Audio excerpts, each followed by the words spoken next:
Bus ಎಲ್ಲರಿಗೂ ನಮಸ್ಕಾರ. Welcome back to saga stories. Semifinals ಸಜ್ಜಾಗಿದೆ, ಫಿಕ್ಸ್ ಆಗಿದೆ. ಎರಡು ಸೆಮಿಫೈನಲ್ ಕೂಡ ಒಂದು ಗಾರ್ಡನ್ಸ್ ಅಲ್ಲಿ ಆಗ್ತಿತ್ತು. ಸೆಮಿಫೈನಲ್ ಅಂತಂದ್ರೆ ಸೆಮಿಫೈನಲ್ 2 ಆಗ್ತದೆ ವಾಂಖೇಡೆನಲ್ಲಿ.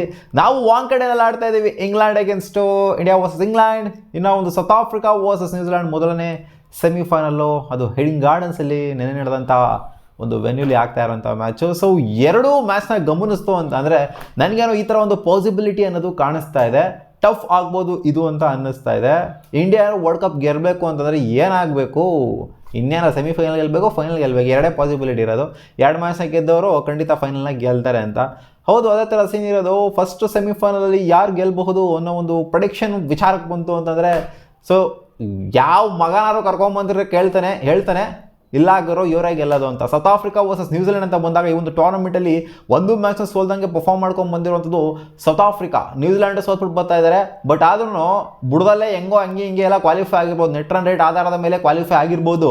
ಬಟ್ ಆದರೂ ಕೂಡ ಇವ್ರನ್ನಾದ್ರೂ ಗೆದ್ಬಿಟ್ರು ಅಂತಂದರೆ ಅದು ಅಜೀಬ್ ಆಗೋದು ಸೌತ್ ಆಫ್ರಿಕಾಗೆ. ಇವರು ಸೋತ್ಕೊಂಡ್ರೆ ಅವ್ರಿಗೇನು ಅಜೀಬ್ ಆಗೋದಿಲ್ಲ ನ್ಯೂಜಿಲೆಂಡ್ಗೆ, ಯಾಕಂದರೆ ಅವರೇನು ಹವಿಲಿ ಕನ್ವಿನ್ಸಿಂಗ್ ಆಗಿ ಏನು ಕ್ವಾಲಿಫೈ ಆಗಿಲ್ಲ ನ್ಯೂಜಿಲೆಂಡ್ ಅವರು.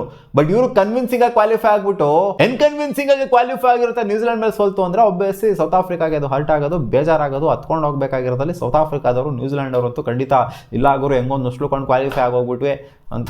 ಯಾರು ಗೆದ್ದರು ಅಂದರೆ ಅವ್ರಿಗಿಂತ ಒಂದು ಲಾಟ್ರಿ ಪಡೋವಂಥ ಟೀಮು ಇನ್ನೂ ಒಂದು ಖಂಡಿತ ಇಲ್ಲ. ಯಾಕಂದರೆ ಇಂಡಿಯಾ ಆಗಿರಲಿ ಸ್ವಲ್ಪ ಕನ್ವಿನ್ಸಿಂಗ್ ಆಗಿ ಕ್ವಾಲಿಫೈ ಆಗಿದ್ರೆ, ಇಂಗ್ಲೆಂಡು ಕೂಡ 3-3 ಹೊಡೆದ್ಬಿಟ್ಟು ಕನ್ವಿನ್ಸಿಂಗ್ ಆಗಿ ಕ್ವಾಲಿಫೈ ಆಗಿದ್ರೆ. ಬಟ್ ನ್ಯೂಜಿಲೆಂಡ್ ಅನ್ನೋದು ಸ್ವಲ್ಪ ಹಿಂಗೆ ಕ್ವಾಲಿಫೈ ಆಗಿದೆ. ನ್ಯೂಜಿಲೆಂಡ್ ಅವರು ಫೈನಲ್ಗೆ ಹೋಗ್ಬಿಟ್ರು ಅಂತಂದರೆ ಅದಕ್ಕಿಂತ ಒಂದು ಲಕ್ಕಿಯೆಸ್ಟ್ ಅಂತ ಹೇಳೋದಕ್ಕಾಗೋದಿಲ್ಲ, ಅದಕ್ಕಿಂತ ಒಂದು ಸ್ವಲ್ಪ ಲಕ್ ಅಂತಲೂ ಕೂಡ ಅನ್ಬೋದು. ನೆಟ್ ರನ್ ರೇಟ್ ಆಧಾರದ ಮೇಲೆ ಲಕ್ ಅಂತಲೂ ಹೇಳ್ಬೋದು. ಜೊತೆಗೆ ಅದೃಷ್ಟ ಇನ್ನು ಲಕ್ಕೇ ಅಲ್ವಾ, ಜೊತೆಗೆ ಅವ್ರಿಗಿಂತ ಖುಷಿ ಪಡುವಂಥ ಟೀಮು ಇನ್ನೂ ಒಂದು ಯಾವುದೂ ಇರೋದಿಲ್ಲ. ಯಾಕಂದರೆ ನಾವು ಅಷ್ಟರ ಮಟ್ಟಿಗೆ ಎಲ್ಲ ಮ್ಯಾಚ್ನೂ ಗೆದ್ಬಿಟ್ಟೇನು ಅಲ್ಲಿವರೆಗೂ ಹೋಗಿಲ್ಲ, ರೀಚ್ ಆಗಿಲ್ಲ. ಬಟ್ ಆದ್ರೂ ಕೂಡ ರೀಚ್ ಆಗಿಬಿಟ್ಟಿದ್ವಲ್ಲ ಫೈನಲ್ಸ್ಗೆ ಅಂತ. ಇನ್ ಕೇಸ್ ನಾವು ನ್ಯೂಜಿಲೆಂಡ್ ಟ್ರೋಫಿ ಗೆದ್ಬಿಡ್ತು ಅಂತಂದರೆ ಅದಕ್ಕಿಂತ ಒಂದು ಲಕ್ಕು ಇನ್ನೂ ಒಂದು ಖಂಡಿತ ಇರೋದೇ ಇಲ್ಲ. ನೋಡಿ ಎಷ್ಟೊಂದು ಕನ್ವಿನ್ಸಿಂಗ್ ಆಗಿ ಕ್ವಾಲಿಫೈ ಆಗಿರೋಂಥದ್ದು ಇಂಗ್ಲೆಂಡು ಜೊತೆಗೆ ಸೌತ್ ಆಫ್ರಿಕಾ.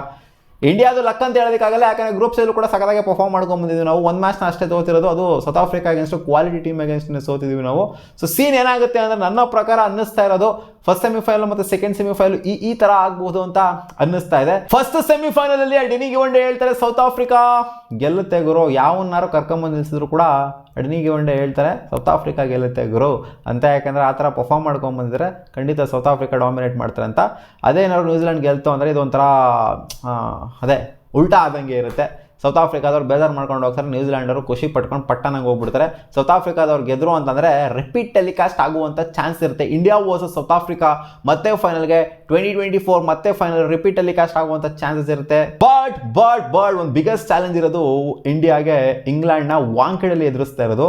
ಸಖತ್ತಾಗಿರುವಂಥ ಬ್ಯಾಟಿಂಗ್ ಸರ್ಫೇಸು, ಸೈಕ್ ಆಗಿರುವಂಥ ಬ್ಯಾಟಿಂಗ್ ವಿಕೆಟು. ಸೊ ಈ ಸರ್ಫೇಸಲ್ಲಿ ಇಂಗ್ಲೆಂಡ್ಗಿರುವಂಥ ಬ್ಯಾಟಿಂಗ್ ಯೂನಿಟ್ ನೋಡ್ತು ಅಂದರೆ ಅವರು ಕೂಡ ಬಲಿಷ್ಠವಾಗಿ ಕಾಣಿಸ್ತಾ ಇದ್ದಾರೆ, ನಮ್ಮ ಇಂಡಿಯಾ ಕೂಡ ಬಲಿಷ್ಠವಾಗಿ ಕಾಣಿಸ್ತಾ ಇದ್ದಾರೆ. ಸೊ ಸೈಕ್ ಬ್ಯಾಟಿಂಗ್ ಆಡಿದ್ದಾರೆ ಇಂಗ್ಲೆಂಡ್ ಅವರು, ಚೇಸ್ ಸಖತ್ತಾಗಿ ಮಾಡಿದ್ದಾರೆ. ಬೇರೆಯವ್ರು ಮಾಡೋಕ್ಕಾಗದಿರೋದೆಲ್ಲ ಅನ್ಬಿಲೀವಬಲ್ ಚೇಸ್ಗಳನ್ನೆಲ್ಲ ಮಾಡಿಬಿಟ್ಟಿದ್ದಾರೆ.